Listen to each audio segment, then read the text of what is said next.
It's the end of the week. We're looking at setting our lineups for week 11. We're possibly building some DFS lineups as well. Maybe some player props. One thing we're starting to do on this channel is go game by game and try to find a random player that might hit. So these are some sneaky starts for us to look at. Odds are most of these guys are not going to hit. These are not guys we are promoting. We are just looking at these contests, looking at the over-unders, looking at the last week's results, how these players have been projecting, and just making a guess at a player that could do better than expected. That being said, these players aren't expected to hit, but they could be random players that you throw a dart throw at and hope that they hit.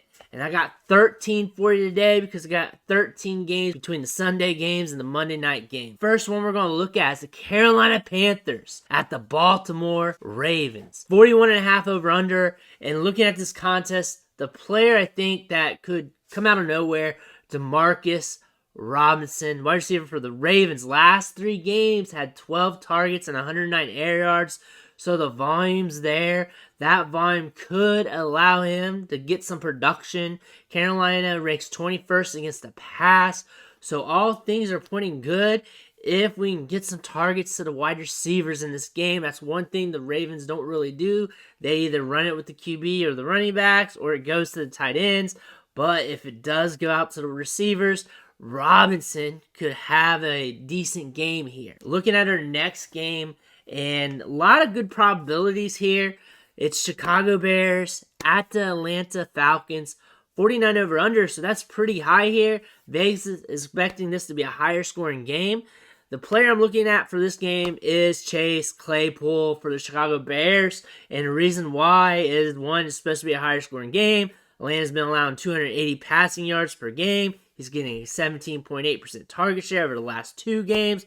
So this could be his chance to get some ancillary targets here and be able to produce. And I'm looking at that for this contest. And this next game we're going to look at is a game that could go off on us, that could allow us to really get multiple fantasy contributors. So you really got to look at the ancillary wide receivers here, because the running backs, we know who we're going to put in. The stud wide receivers, we know who we're going to put in. We're talking about the Cleveland Browns at the Buffalo Bills. 48.5 over under right now.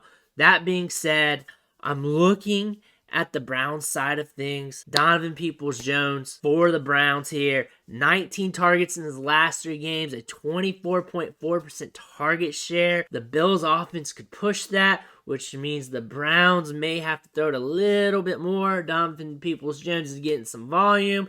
Everybody's starting Amari Cooper. Everybody's starting Stephon Diggs. People know about the rest of the players on the Bills to start. So let's slide it back a little bit to Donovan PeoplesJones as a sleeper for this contest.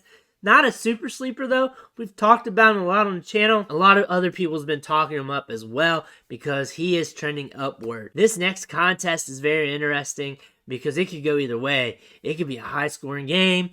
It could be a low-scoring game. The over-under says it all here, and we're looking at the Giants versus the Lions, and we got a 45 over-under. Middle of the road here when you look at all the over-unders on the slate. It could go either way. I wouldn't be surprised if it hits 50 points. I wouldn't be surprised if it hits like 38. I wouldn't be surprised at all if it's a low-scoring game or high-scoring game.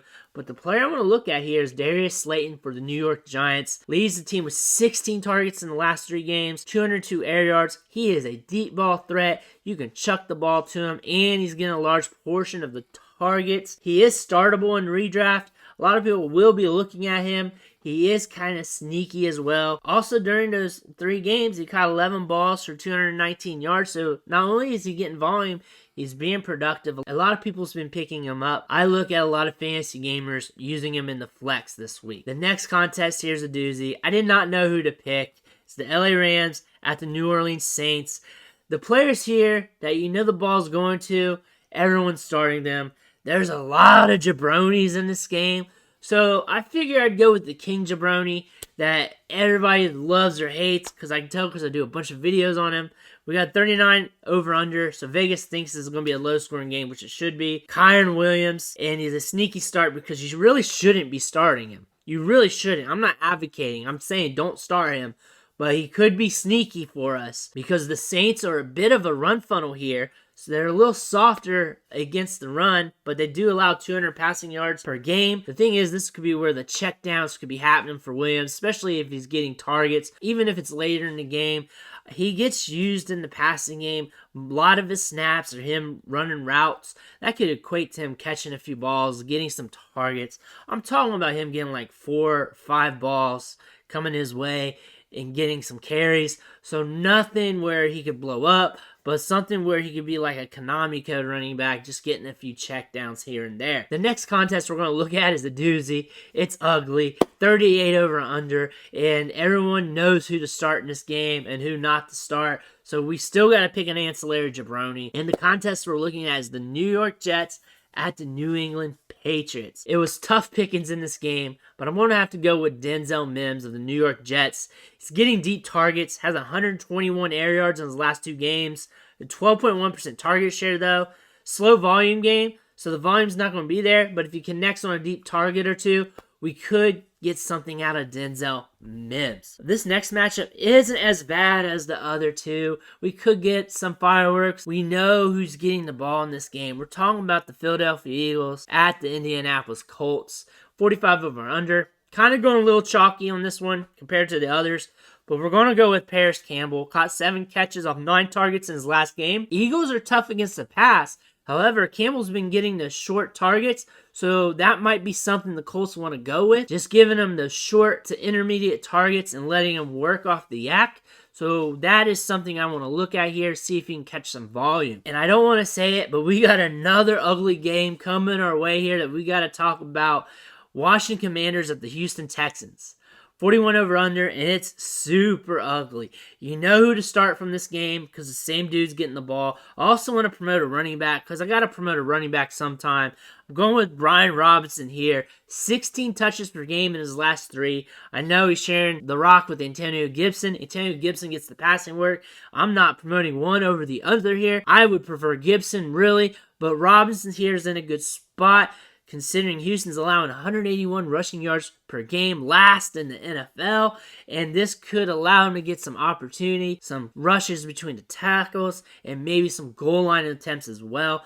That's why I'm looking at Brian Robinson, plus I want to throw some running backs in here. Moving on to our next contest. This one has a low over-under, but really could break that pretty easily if the game script breaks. I'm looking at the Las Vegas Raiders at the Denver Broncos. 41.5 over under. Uber low, one of the lowest on the slate. I feel like this could break open. This could be higher than expected. Might want to pound the over on this one because unders have been trending lately, and some of these over-unders have been lower because of that. But Greg Dulcich, tight end of the Broncos, is who we're rolling with. Jerry Jeudy's dealing with the injury. Cortland Sutton's deep ball guy. Dulcich has been on fire lately. Was slow last week, but has caught 11 passes for 149 yards in his last 3 games. Raiders are allowing 250 passing yards per game, so we could see this open up for Dulcich, especially since he had a down week last week. This next game is a division rivalry, and there's a lot of players to put in our fantasy lineups. We're going to get a lot of players from this game out of it, but one player in particular I want to look at, and this is from the Cincinnati Bengals at the Pittsburgh Steelers. 40.5 over under. Sometimes the matchup between the Bengals and Steelers can get a little sticky. It was earlier in the season. This 40.5 over under is a good indicator that it could be slower than expected, especially with the Bengals on the road. But we're going to be looking at Pat Freiermuth, tight end for the Steelers, Kenny Pickett's security blanket. Last 3 games, he's seen 23 targets and 205 air yards. Just want to follow the workload, and plus there's not many tight ends really to go after outside of your usual studs. The next contest here that we're going to be looking at is fire. Probably one of the top on the slate, and we're really getting into the back end of Sunday's slate of games, and these are starting to ramp up and get a little juicier. We're talking about the Dallas Cowboys and the Minnesota Vikings. 47.5 over under. So we should see some fireworks in this game. Should be an interesting contest considering how these two teams match up. But the player I'm going to go with as a sneaky start, not an obvious play, a guy that you may want to think about, mostly for DFS, really in redraft, you're not starting him at all, is Michael Gallup. Minnesota is a pass funnel, and they're tougher against the run and a little bit lighter against the pass. Seeing 5 targets a game in his last 3 games, Michael Gallup could see an increase in that volume, could see a few more deeper targets.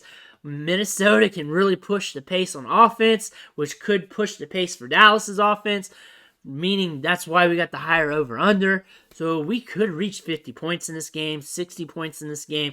That being said, if this game script breaks, we could really see Michael Gallup getting some opportunity here. So that's why I see him as a sneaky play. This next game is expected to break the slate. Everyone's looking forward to it. It is the money printer go Burr game. High expected point total. We're looking at the Kansas City Chiefs at the Chargers. 51 over under. Highest on the slate here for Sunday. And Mecole Hardman is out. Juju Smith-Schuster's out for the Chiefs. Marcus Valdes-Scantling has been limited. That means we got to start Kadarius Tony. Psych. Everybody's starting Kadarius Tony. Everybody's talking him up. That's why we're going to pivot to Justin Watson. A lot of people are starting to talk about him too. 4th on the team with 92 air yards in the last 3 games. Doesn't sound like much, but that is a lot considering this offense. And Juju Smith-Schuster's out, so he's 2nd among all players playing this game. So this means that he will get more opportunity, more chances for targets, and he's got that 4.3 speed, so he will get some deep ball attempts, especially with Kadarius Tony taking the short to intermediate parts of the field. Going to our Sunday night game, we got the Niners at the Cardinals, 43.5 over under here, and I want to go with a running back, and we know Christian McCaffrey is sharing with Elijah Mitchell, and I really want to put the spotlight on Elijah Mitchell because this could be an opportunity for him to be a sneaky play this week. Even with him splitting the work, he is still getting opportunity. He's got that 4.3 speed. All he needs is a couple rushes to break open, maybe a couple checkdowns, and maybe some red zone looks, and that would make him a sneaky play this week, a sneaky player to really jump up the standings when it comes to the overall point totals in fantasy for week 11. But those are my 13 sneaky plays going from game to game this week. Let me know who you're starting this week. Who's that jabroni that's making it into your roster? We all have that in some of our leagues or some of our weeks this season.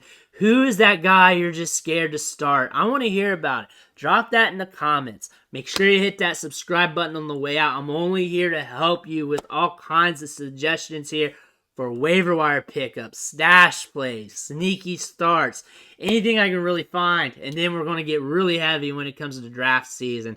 I got you for Dynasty. But I want to thank you for watching, and I'll catch you on the next video.